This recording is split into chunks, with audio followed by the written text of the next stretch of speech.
What is going on, everybody? This is another signals results video. So this is for June of 2020, this past month. I'm going to run through all of our results. And just to get started, as always, we do not calculate the pips. Everyone asks how many pips did you guys make in a month. I will reiterate this.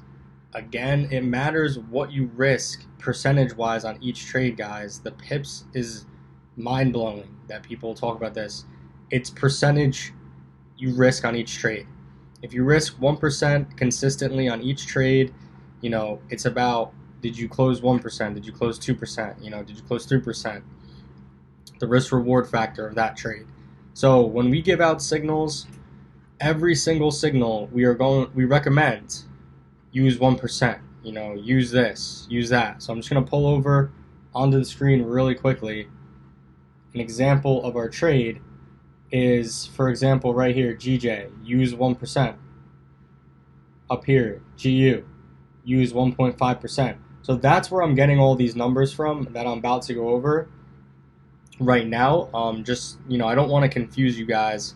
I want you guys to know what's going on as I kind of run through these signals results. So here we go with week 1, May 31st through June 6th. We only took 2 trades this week. Got off to a slow start. This month. We put out UJ, stop loss was at 35 pips. We ended up closing the trade a little bit before stop loss.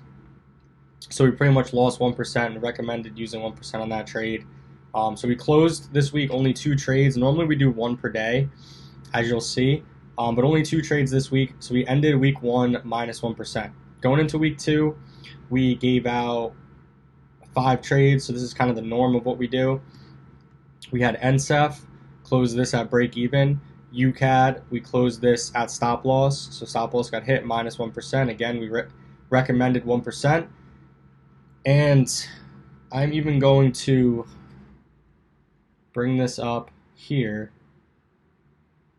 and we're just going to go back to week 2, which was June 7th, and we can kind of just follow it along on the left here. So we had UCAD, which came back. UCAD move stops to entry. We had 2 UCAD positions. So the first UCAD position here, we hit TP1, reverse to stop loss. That's what we're talking about, use 1%. Second UCAD position, we closed at TP3. So we hit TP3.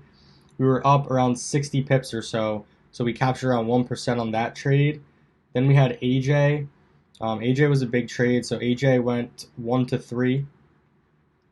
So we actually hit, I'm just going to edit this. We actually hit 3% on this. So we recommended using 1%. We hit our final TP even beyond that. And then we had NSEF.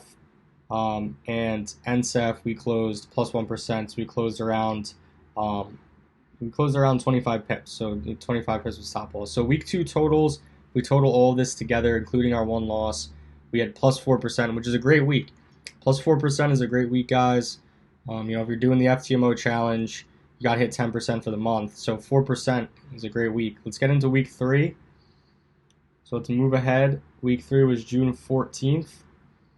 We started the week, had NU come down 20 pips into profit, came back, hit stop loss. So first one minus 1%. Then we had AJ. We had a 55 pip stop loss on this. We actually came into profit around 60 pips, closed this one around 1%. And then we had CAD JPY, which we held through the weekend. So CAD JPY we held through the weekend. Then we have NZD USD. This one we held through the weekend as well. Just going to edit this. So this one we held through the weekend as well. And then we also had UJ, which we held through the weekend. So in total, we had 5 trades this week. We normally don't hold trades for the weekend. This is kind of the first month we were doing that. We had 3, 4, 5 trades this month, or this week. We had 1 loss, 1 win, so plus 0%. So coming out of this week, plus 0%, plus a couple trades running. The following week, I totaled these and included them in the following week. NZD USD, as you can see here, hit stop loss. We came up, hit stop loss, minus 1%. CAD JPY, we closed at break even, which is, CAD JPY is actually on here. I got to add that. So CAD JPY, we actually closed at break even, so that doesn't even affect anything on here. And then we had UCAD. UCAD came back, or no, USD JPY, I'm sorry. So USD JPY, we closed minus 12 pips. So coming into this week, we had UCAD, first trade right here, minus 1%, came back, hit stop loss. So right now we're minus 2% for the week. Then we had GU. GU was a nice trade, risk 1.5%. We ended up closing at 2 to 1. So we made 3% on that trade. Then we had NZD, USD, which we're holding right now through the weekend. This one's currently around entry. Then we had GJ. GJ made it into quite a bit of profit. We were up 90 pips on GJ. And we closed that before the weekend, so plus 1.6%. AJ we're currently holding, so this is still open. And AU, so AU went into around 40 pips in profit, and we told to move our stops to break even right here, and that's what we did. And then it came back, to entry, so we closed. So this one was 0%. And then we had CAD JPY. We were up. We made about 13 pips. We made about 1% on that position. In total, if we total all these up, including our losses, we had about 3.6%. So for the month, we were up 7% on this account for the month with all of the trades that were going on. Didn't quite hit our target of 10%, which is fine. This would have been what you made on 50,000, 3,500. This would have been what you made on 25,000, 1,750, 10,700, 5,350, 2,500, 175, and 500, $140. Again, risking 1 to 2% per trade. This is very professional. This is realistically what you guys need to do, how you guys need to handle your account. You don't want to be risking 10% on trades. Now, as always, we're going to go into this section. If you guys, again, this is our recommendation. We always recommend to risk 1%, 2%. But if you guys want to, on your own, risk 5% for our signals, it's your call. That's up to you.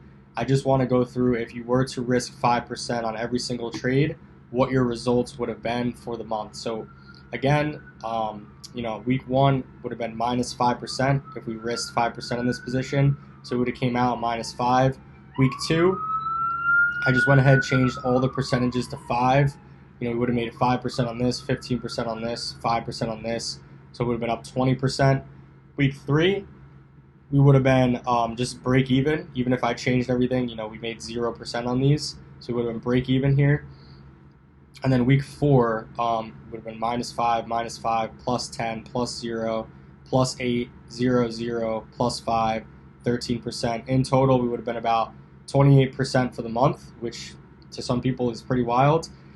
And then, totaling what that would be for each account size, 50,000, you would have made 14,000, 25,000, you would have made 7,000, 10,000, you would have made 2,800, 5,000, you would have made 1,400, 2,500, you would have made 700, and 500, you would have made 140. So that is the results for our signals for this past month, the past month of June. And yeah, I mean, pretty much like I said, as always, we always recommend to risk 1%.